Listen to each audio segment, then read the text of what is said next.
Alright, before I say anything in this video, I want you to just take a moment and close your eyes and just imagine exactly what you think a Fantastic Four movie would look like in the MCU. Got it?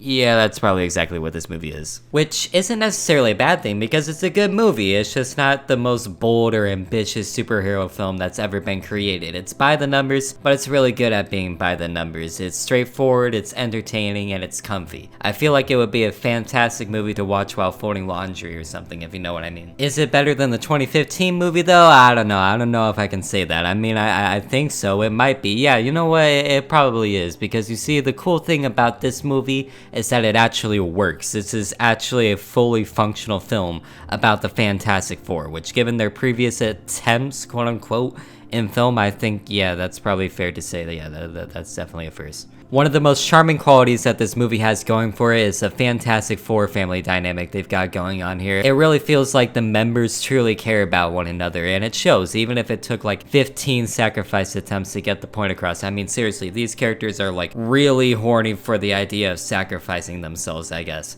But as individual characters themselves, I think it says a lot that I'm still trying to pick my favorite, and that's because, well, I like them all. I keep shuffling the order around in my head over and over again between all four of them, and, well, I guess there's technically five, but you know, false marketing. I'm glad none of these characters are just one-note archetypes and that every character has multiple sides to them that are all well-balanced, where Reed Richards is this nerdy scientist that bores everyone around him, but he's also this cool father figure and this noble superhero. Johnny Storm is the annoying little brother, but it's okay because he's also charismatic and surprisingly clever. Sue Storm is the heart of the group. She might just have the best story arc out of anyone in this film. It was really nice to see her finally get some real material. But here's the thing.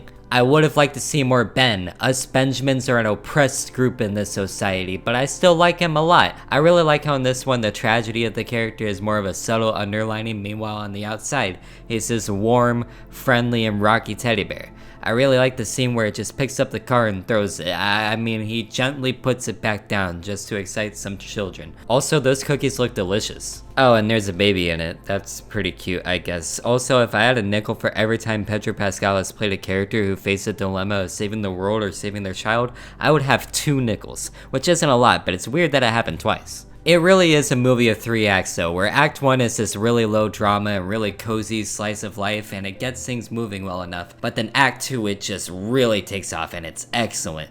Act 2 is fantastic in this movie. I just really like movies that take place in space, okay? And the space scenes are really cool, like the production design here is actually really good. Also in Act 2 there's this outer space chase sequence that was definitely my favorite scene in the whole movie. It had me on the edge of my seat, but Act 3 was a little underwhelming of a follow-up, honestly. It just was really basic, but like the bad kind of basic, I guess. It just kind of happens. But this movie also serves as a new entry into the MCU, so let's talk about that. This movie does this thing that I've been longing for the MCU to do really since the start of the multiverse saga, where they finally made a movie that takes place in a completely different universe inside that multiverse. Absolutely bonkers concept, but that's what I always thought they were gonna do with the multiverse saga. I was really excited for the multiverse because I was like, okay, they can make all these isolated films and shows now that take place across the multiverse, and then as the storylines thicken, you can slowly start to converge them, but then they just didn't freaking do that, so.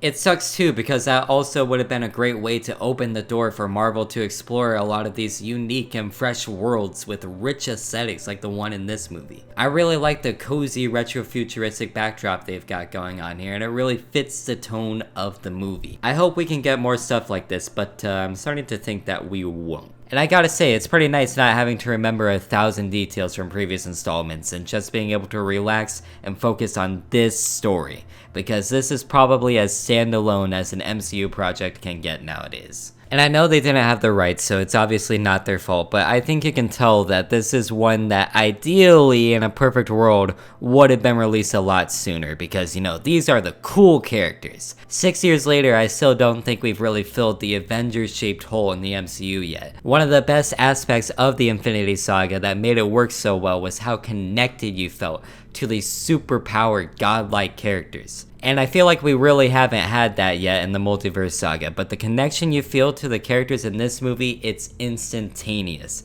and infectious, which I feel like should always be a guarantee because it's a Fantastic Four. It should be one of Marvel's biggest attractions. It should be a layup, but as history shows, I guess I'm wrong there. But this movie finally works because it's truthful to the characters, and that makes me happy. And it finally doesn't look like a PS2 game. This finally looks like an actual movie. Marvel is actually using their budget wisely to help this probably be the best looking and the best sounding MCU project yet.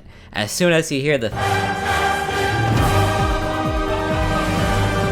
you know you're probably in good hands. From a technical and nerdy standpoint, I can say it's a well-made movie. But I will also mention that I had only seen this movie a couple days ago and I was still kinda having a hard time remembering what even happened in it. So then I realized I honestly needed a refresher before even making this video, so I waited until I watched it again, so I guess it's not very memorable. It doesn't really stand out from other entries, maybe outside of its visuals, but hey, all in all, I've got a lot of nice things to say about it and not a lot of meme ones. The good things aren't necessarily mind-shattering, but it is a very pleasant movie to watch. There's nothing that will really bother you too much throughout the entire runtime. It is probably the easiest movie to watch in the entire world. So my advice, maybe just get some popcorn, maybe get some ices, kick back, watch it on a big screen so you can look at all the pretty colors, and spend some time with some really fun characters. I'm stuck between a 7 and an 8, so I'm just gonna go ahead and give the Fantastic Four First Steps a 7.5 out of 10.